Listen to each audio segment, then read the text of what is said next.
Hey folks, one area which I probably don't really make enough videos on anymore is that of good value and low cost PC components that can make a big difference to your system. So that's what today's video is all about. A good looking quiet set of fans which still pack a punch in the form of the AGERAS 12 White ARGB pack from Raijintek, which depending on your location comes in at under $10 a fan and can be had in single, dual or triple packs, with the triple pack normally sitting at under $25 but can often be found for under $20 on various websites. Now I've not got any affiliate links or anything for these, and as seen as these were just released at the end of last year, units for sale in locations other than the EU and US might be a little bit harder to find, but when it does open up in other areas, at least you're going to know what you're getting. The set I have here is the 3-pack, which comes with 3 120mm ARGB fans, the required screws and both a PWM splitter cable, along with a 1 to 3 ARGB splitter cable, meaning that, on the 3-pack at least, you can control everything from a single ARGB header on your motherboard or hub and a single PWM fan header. Now the AGERAS combines a 5-blade design for low noise and low turbulence, while still providing some good airflow, and on top of that we get anti-vibration pads on all corners. If you've seen any of my other videos, you will know that I use a white O11 dynamic case as my daily driver PC. And from the off, the 3 fans which pull cool air through the side have always been a bit of a bugbear, specifically because I've rarely found white fans that I really liked.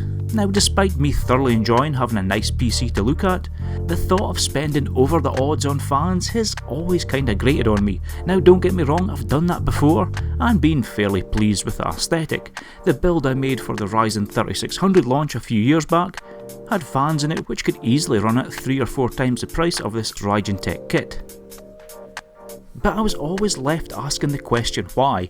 Why did those fans cost more? Did I really want or need any of this functionality that I was paying a premium for, when my motherboard's own ARGB header did everything I wanted? And crucially, when I was spending more on something like that, what was I missing out on by allocating my build's budget for those rather than something actually tangible and useful like a larger SSD or another stick of RAM? Well, the AGERAS kits, they solve that conundrum for me. I get the white fans that I want. The ARGB is actually better than those expensive Lupin Light variants I splodged out on a couple of years back, with the light distribution in particular being really uniform, clean, and really soaking the white surrounds and the case in a nice glow, while being more than customisable enough through my motherboard's built-in RGB features. I've been running my setup with this orange kind of hue now for a couple of months, and I still love it. On top of that aesthetic, the airflow is actually really good for how quiet they are, and since everything I need can be run from just 2 headers on the board with the included splitter cables, it's made cable management in the back nice and tidy.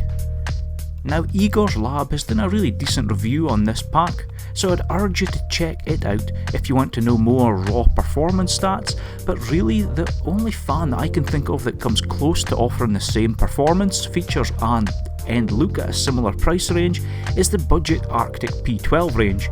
But even when compared to those, which are really good fans for the price, the AGERAS 12, it does it just as well, but most importantly, it does it at a lower price point. Now having a product in its crosshairs and then executing a compelling competitor at a better price is something that Raijintek has proven to be ruthlessly good at over the last few years with a lot of its products. And even for something as mundane as a fan pack, it's that mindset which has brought us something that's a great performer, that's great value, and it's something that I can recommend.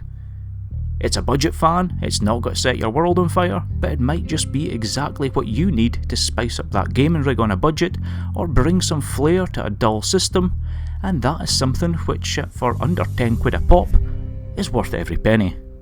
Let me know what you think of these, and I'll see you all in the comments section down below, and in the next video.